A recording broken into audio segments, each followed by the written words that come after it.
돈가스 집에서 오래 아르바이트를 하던 청년이 던킨 도너츠로 자리를 옮겼습니다. 출근 첫날 손님들에게 안녕하십니까? 던킨 돈가스입니다. 이렇게 인사를 했습니다. 아버지 육순잔치를 하는 날 인사말을 하던 아들이 육순잔치라고 할까 회갑잔치라고 할까 망설이다가 아버지 육갑잔치에 와주셔서 감사하다고 했습니다. 말 실수를 한 겁니다. 이 정도의 말 실수는 모두를 웃게 합니다. 하지만 모든 말이 사람을 웃게 하지는 않습니다. 최근에 대선 주자들과 정치권에서 나오는 말 실수들은 많은 파장을 일으키고 분란을 만들고 있습니다. 사람은 말을 하지 않고 살 수 없지만 말로 인해 생기는 문제 또한 만만치 않습니다. 그래서 우리는 어릴 때부터 말 조심하라는 이야기를 많이 들었습니다. 말이 씨가 된다. 입은 삐뚤어져도 말은 바로 하랬다. 말 많은 집은 장맛도 쓰다. 가루는 칠수록 고와지고 말은 할수록 거칠어진다. 이전부터 들어온 말 조심에 대한 격언들입니다. 말은 정말 조심해야 합니다. 오늘 본문은 하나님께서 이스라엘 백성들이 원망하는 말을 들으셨다는 내용입니다. 오늘 본문이 다 4구절인데 하나님께서 이스라엘 백성들의 말을 들으셨다는 표현이 3번이나 나옵니다. 우리 지난주 큐티 하면서 다 줄을 그어 보았습니다. 사람도 우리 말을 듣지만 하나님도 우리 말을 들으십니다. 그래서 흔히 낱말은 새가 듣고 반말은 쥐가 듣는다고 하죠. 저는 이 속담을 이렇게 바꾸어 보고 싶은데요. 낱말은 새가 듣고 반말은 쥐가 듣고 모든 말은 하나님이 들으신다. 하나님은 모든 말을 들으십니다. 그러니 사람만 안 들으면 되지 뭐 이런 생각은 큰 오산입니다. 쥐도 새도 모르게 말할 수는 있어도 하나님이 모르게 말할 수는 없습니다. 이렇게 하나님이 우리 말을 들으신다는 것 자체는 우리에게 큰 경각심을 줍니다. 근데 더 정신이 번쩍 들게 하는 말씀이 있습니다. 이제 민수기 14장 28절을 같이 읽어보겠습니다. 시작. 그들에게 이르기를 여호와의 말씀에 내 삶을 두고 맹세하노라. 너희 말이 내 귀에 들린 대로 내가 너희에게 행하리니. 아멘. 이제 여기 연두색 글씨를 보면 너희의 말이 내 귀에 들린 대로 내가 너희에게 행하리라 그랬습니다. 이건 하나님께서 우리의 말을 들으실 뿐 아니라 들으신 대로 우리에게 행하신다는 겁니다. 이 민수기 14장 이 부분은 12정탐꾼이 가나안을 둘러보고 온 이후에 10명의 보고를 듣고 이스라엘 백성들이 굉장히 절망하며 하나님께 원망을 했을 때의 일이죠. 그래서 우리 다 죽었구나. 우리 다 죽자. 하나님이 우리를 죽이시려고 이 광야까지 데리고 왔구나. 우리는 다 죽었다. 그 말을 하나님이 들으셨잖아요. 그리고 하나님께서 그 말을 들으신 대로 그때를 기준으로 20세 이상의 모든 남녀가 광야에서 다 죽게 하셨습니다. 너희들의 말이 내 귀에 들린 대로 내가 행하리라. 하나님이 하신 말씀이죠. 그러니까 우리가 이스라엘 백성들처럼 원망과 불평과 미치겠다, 짜증나서 못 살겠다, 이런 말을 하면 하나님이 그 말을 들으실 뿐 아니라 그 말대로 우리에게 불평스러운 일, 미칠 것 같은 일, 짜증스러운 일들을 행하신다는 것이죠. 우리가 신경질적인 말을 하고 죽겠다 그러고 뒷담화하고 이러면 하나님은 그 말을 그대로 들으시고 그 말대로 우리에게 신경질 나는 일, 죽을 것 같은 일, 뒷담화와 같은 일들을 행하신다는 것입니다. 반대도 되겠죠. 감사한 말, 기쁜 말, 격려의 말을 하면 하나님이 그 말을 들으시고 그렇게 행하시는 겁니다. 축복하고 따뜻하고 살리는 말을 하면 하나님이 그 말을 들으시고 그 말대로 우리에게 복된 일, 훈훈한 일, 생기 넘치는 일을 행하시는 것입니다. 이제 이렇게 하나님께서 너희 말이 내 귀에 들린 대로 너희에게 행하시겠다고 할 때 그 앞에 내 삶을 두고 맹세한다고 하셨습니다. 내 삶을 두고 맹세한다. 이거는 꼭 그렇게 하시겠다는 거잖아요. 1인칭 화법으로 하나님께서 내 삶을 두고 내가 맹세한다 이렇게 말씀하셨습니다. 이건 하나님의 명예와 존재 자체를 걸고 그렇게 하시겠다는 거죠.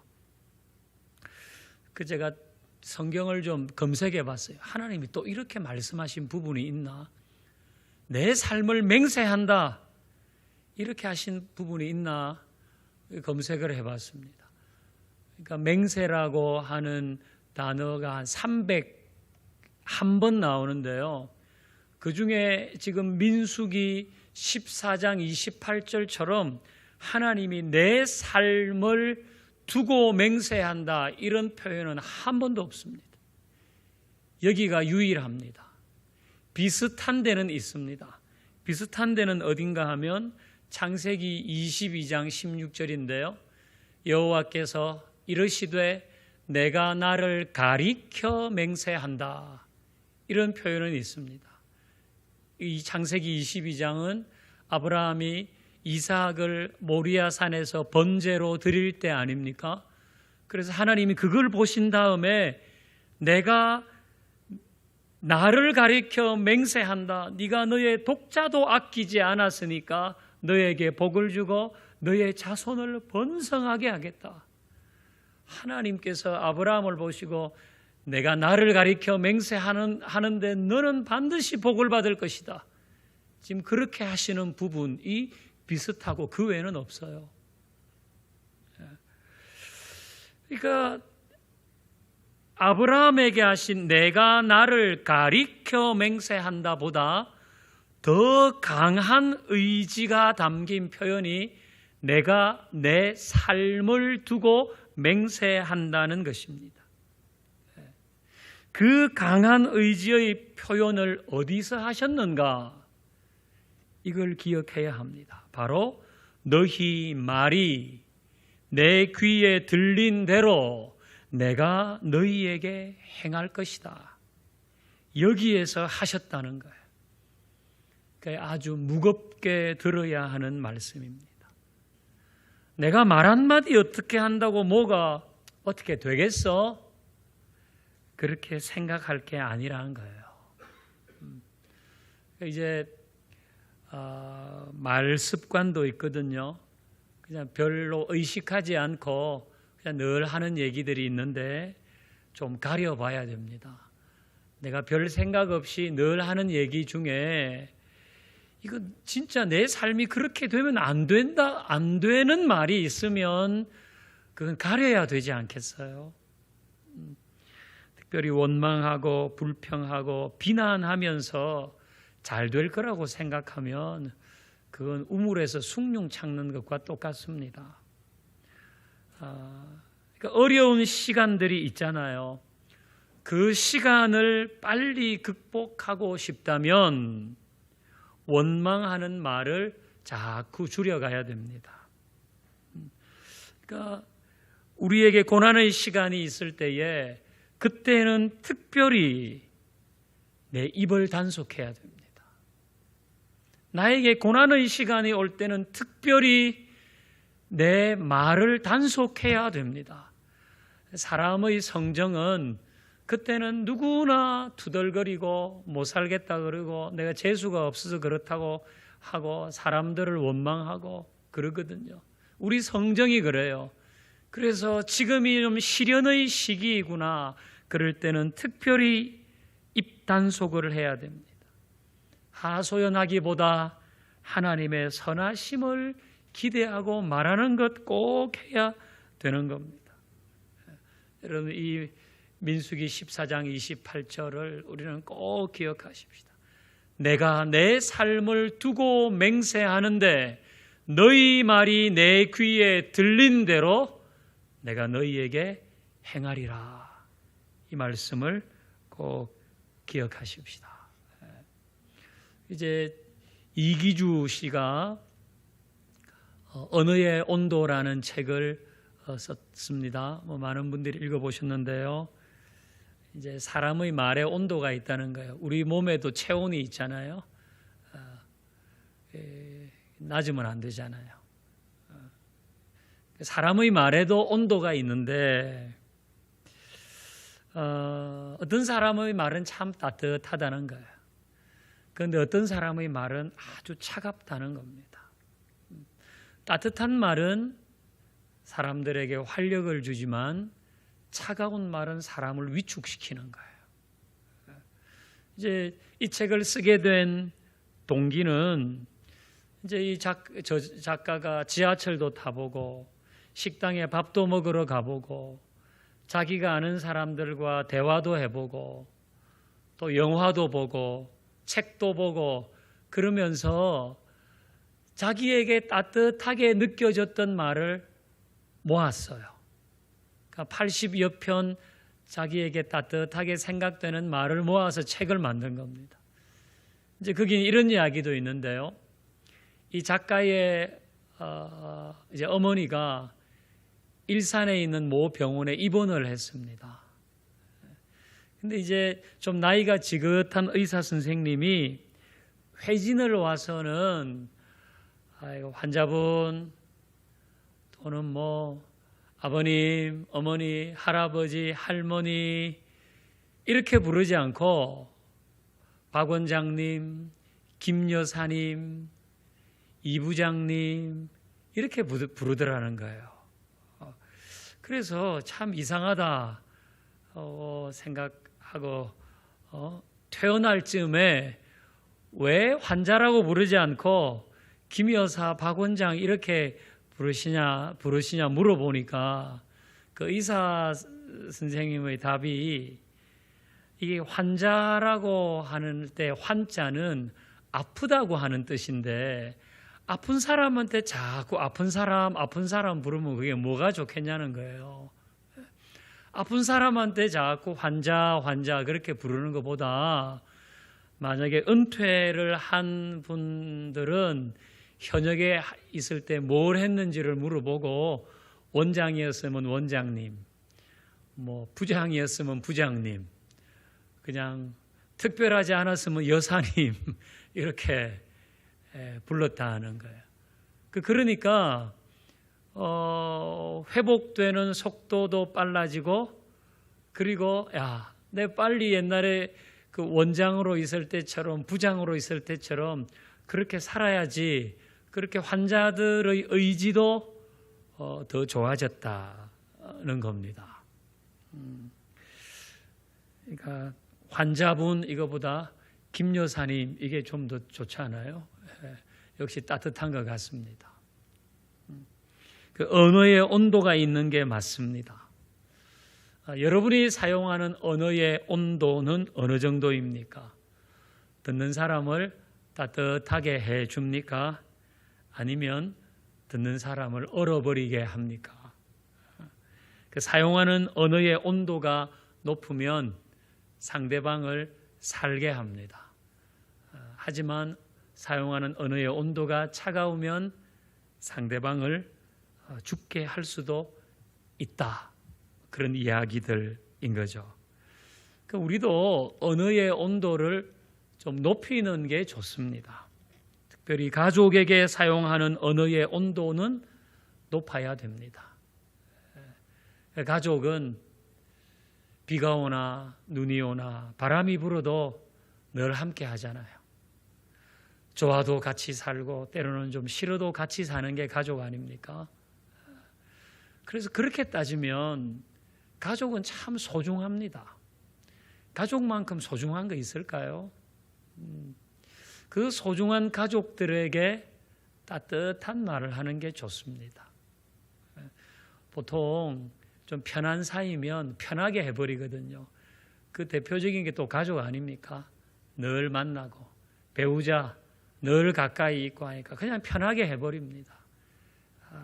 근데 그러면 가족이 소중하다는 것을 점점 느끼기가 어려워질 겁니다. 그러니까 밖에서는 매너남, 매너여인데 집에만 들어오면 침묵남, 잔소리여가 되면 이제 가족이 소중하다고 하는 걸 잘 느끼기가 어려워요. 편하긴 편하고 어디 있을 때보다는 또 그냥 내가 신경 쓰지 않고 함께 할 수 있는 사람일지라도 가족에게는 따뜻한 말을 사용하는 게 꼭 필요하죠. 지금 추석인데요. 이 명절이 되면 좀 다투는 집들이 있습니다. 왜 그럴까요? 송편을 제대로 안 빚어서 그럴까요? 아니면 뭐 음식을 했는데 맛이 없어서 그럴까요?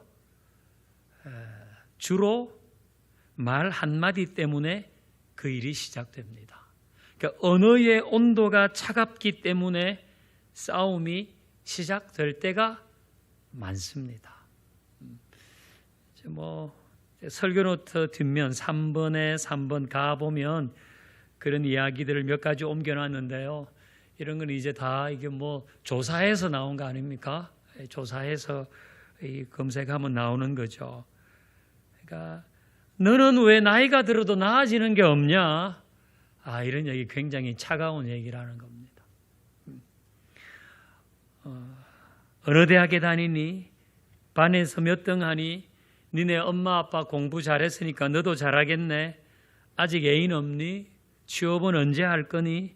누구는 연봉이 얼마라는데 너는 얼마 받니? 이런 얘기는 소위 염장 멘트라는 겁니다. 염장을 찌르는 말이라는 거죠. 이게 이제 말하는 사람은 관심을 보인다고 하는 말일 수도 있습니다. 학교 어디 다녀? 아유, 그래. 아직 직장 생활 안 해? 애인이 없어? 월급이 얼마야? 이런 얘기는 관심의 표현으로 하는 말일 수도 있지만 듣는 사람은 그래 기분이 안 좋다 그럽니다. 그러니까 이게 차가운 말 아닙니까?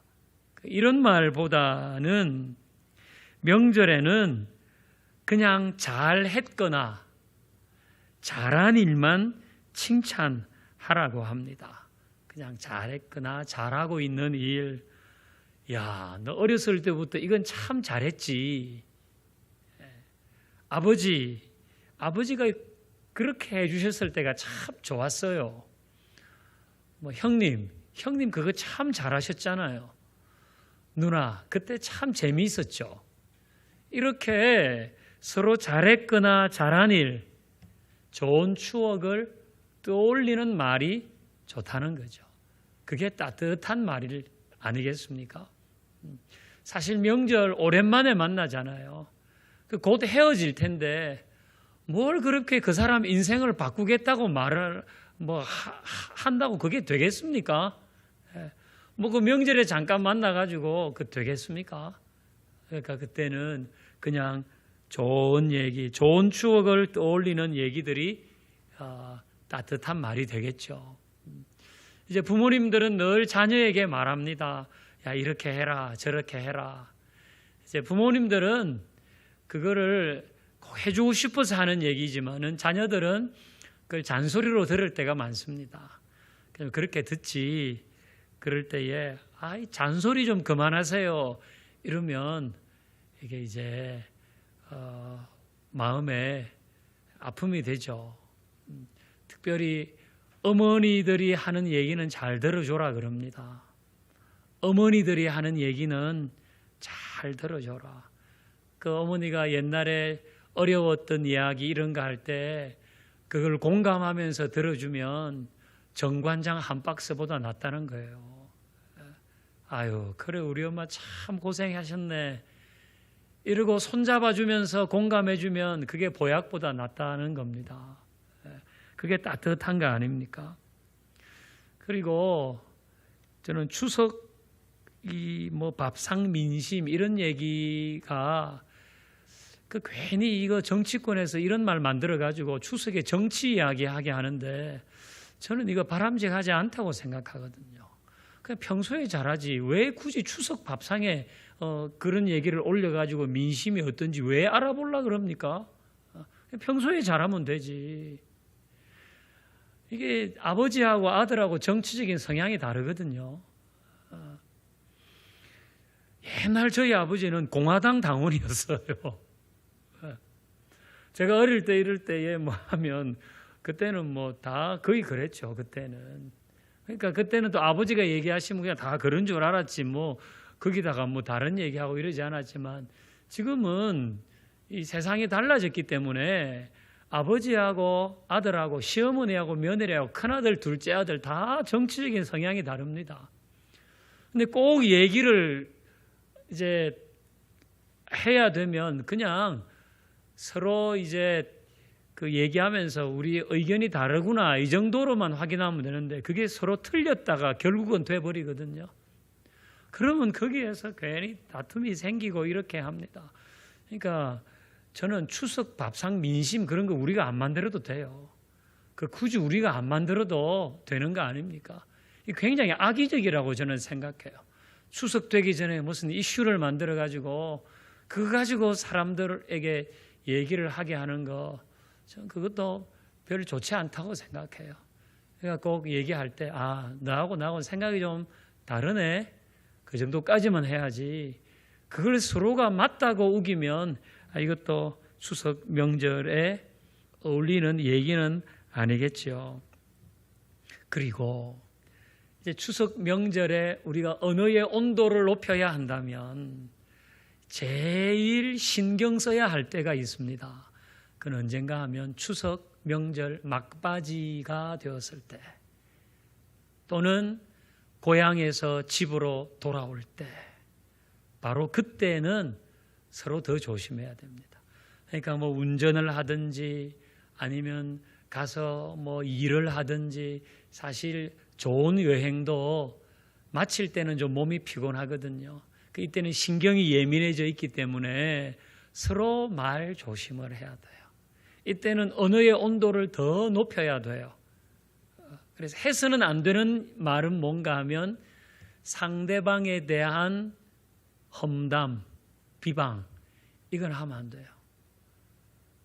당신 어머니는 왜 맨날 그런 얘기를 하냐고. 당신 아버지는 왜 그러냐고. 뭐 장인은 왜 그런 얘기를 하셔가지고 왜 우리 신우는 그런 말을 하냐고 뭐 이렇게 그 며칠 있다가 하면 되거든요. 며칠 있다가 하면 되는데 그걸 명절 막바지에 또는 집으로 돌아오는 차 안에서 그 얘기를 하면 반드시 서로 쏘는 말을 하게 돼 있습니다. 그래서 명절 막바지에 특별히 집으로 돌아오는 길에는 그 얘기는 절대로 하지 말고 4가지만 하십시오. 4가지. 4가지 뭡니까? 우리 교회 사자성어 중에 하나 미고사수 하면 돼요. 미고사수. 그렇게 하면 아유 미안하다고 고맙다고 사랑한다고 수고했다고 막바지에는 이런 얘기만 하세요. 그것도 못하겠으면 2마디만 하세요. 고생했다 고맙다. 뭐라 하면 아이고 고생했다 고맙다. 서로에게 고생했어요 고마워요. 이렇게 명절 막바지에는 더 말의 온도를 높여야 되는 거죠. 하나님께서 우리의 말을 다 듣고 계시고 그대로 행하신다고 할 때 우리의 말이 따뜻하면 하나님은 우리에게 따뜻한 일들이 있게 하시지 않겠습니까? 근데 그걸 차갑게 쏘아 붙이거나 막 그런 식으로 부정적인 말을 자꾸 내뱉으면 우리 인생 그렇게 가는 겁니다. 이거는 야고보서에 나와 있는 하나님의 말씀이 뒷받침해 주는 거잖아요.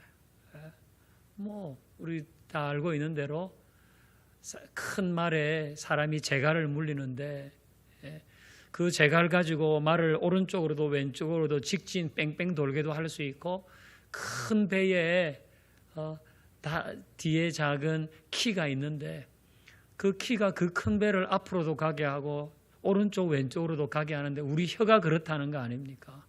그 야고보서에 나오는 말씀이잖아요. 우리 혀를 어떻게 쓰느냐에 따라서 우리 인생이 이쪽으로도 가고 저쪽으로도 가고 뺑뺑 돌기도 한다는 거거든요. 그러니까 우리는 잘 들어야 하는 거죠. 저기 경북 예천에 가면요 이런 게 있다 그럽니다. 언총, 이 말씀 언자와 무덤 총자를 쓰는데 이게 말무덤이라는 겁니다. 달리는 말이 아니라 우리가 입으로 하는 말, 그 말을 묻는 무덤입니다. 그 유래는요, 그 예천군에 이제 이런 마을에 흉흉한 일이 생기면 이런저런 소문이 돌잖아요. 누가 그랬다, 또 소문, 비방 이런 거 막 돌 때에 그 문중의 어른 몇 사람이 산으로 올라가서 땅을 딱 파고는 그때의 그 동네에서 나도는 소문, 근거 없는 비방 이런 걸 다 거기에 묻고 내려왔다는 겁니다. 묻고. 여러분 이게 우리 조상들의 지혜 아닙니까? 지혜. 그거는 이제 다 이게 묻는 거야. 이게 그 말 무덤이니까 이제는 그런 얘기, 불필요한 얘기 하지 말자. 이거 무덤에 묻어야 할 말들이다. 그런 거죠. 그렇게 말 장례를 치렀습니다. 근데 곰곰이 생각해 보면 나의 입에서 나오는 말 중에도 파묻어야 할 불필요한 것들이 있지 않겠어요? 그거는 말무덤에나 갖다가 묻어버려야 될 이야기인데 그걸 내 사랑하는 가족의 마음에 쌓고 있다면 이거는 참 어리석은 일이 되는 겁니다. 그거는 말무덤에 갖다가 묻어야 되는데 그걸 내 남편의 가슴에 쌓고 내 아내의 가슴에 쌓고 내 부모나 내 자녀의 가슴에 쌓고 있다면 이거는 참 엄청난 잘못을 하고 있는 거죠. 그러니까 여러분 그 말무덤에다가 버려야 될 얘기들을 해서는 안 되는 겁니다. 그렇게 우리가 하면 하나님께서 그 얘기를 들으시고 우리 삶 가운데에서 이 부정적인 일들을 우리가 자꾸 경험하게 된다면 이건 옳지 않은 거 아닙니까? 그렇게 할 필요가 없는 거 아닙니까? 그러니까 여러분 딱 말할 때 이거 내 말무덤에 묻어야 될 얘기를 잘못했네. 그럼 빨리 걷어가지고 사과를 해야죠. 가족에게도 미안하다고 내가 필요 없는 얘기를 했네. 그래서 그거 가슴에서 가져와서 말무덤으로 던져야지 그걸 가족들의 마음에 있게 하면 안 되지 않겠습니까? 하나님은 이스라엘 백성들의 원망을 들으셨다 그랬어요.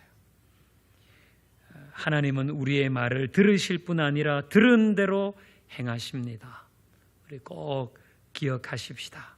그리고 이제 명절 보내는 동안에 특별히 우리 마을 온도를 좀 높여가지고 이 추석에는 명품 언어 생활하는 시간을 보내고 그래서 더 행복한 명절 될 수 있기를 주의 이름으로 축원합니다.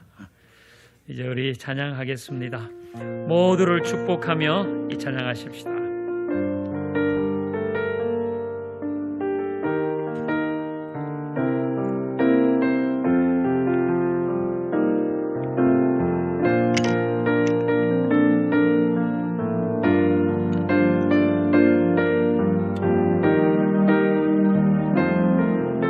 여호와는 너에게 복을 주시기를 원하며 여호와는 너에게 복을 주시기를 원하며 너를 지키시기를 원하시며 여호와는 그 얼굴을 너를 향하여 드사 은혜와 평강 주시길 원하노라. 여호와는 너에게 복을 주시기를 원하며 너를 지키시기를 원하시며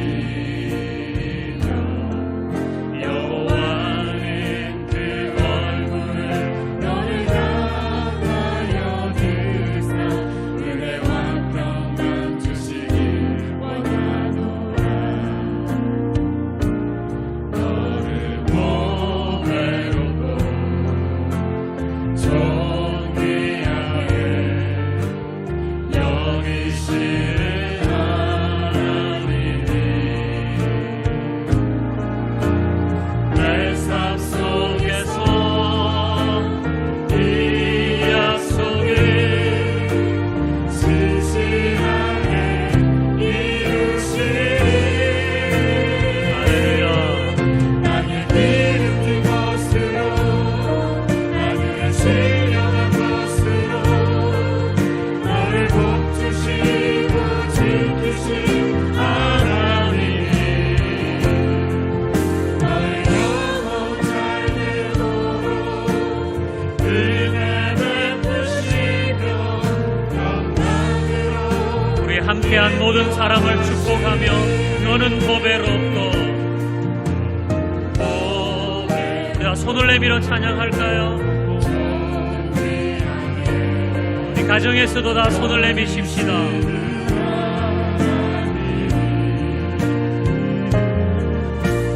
내 삶 속에서 이 약속을 신실하게 이루시리. 땅에 기름진 것으로 하늘에 신령한 것으로 너를 복주시고 지키신 하나님이 너의 영혼 잘 되도록 은혜 베푸시며 영광으로 인도하시리. 땅에 기름진 것으로 땅에 기름진 것으로 하늘에 신령한 것으로 여러분 모두를 축복합니다.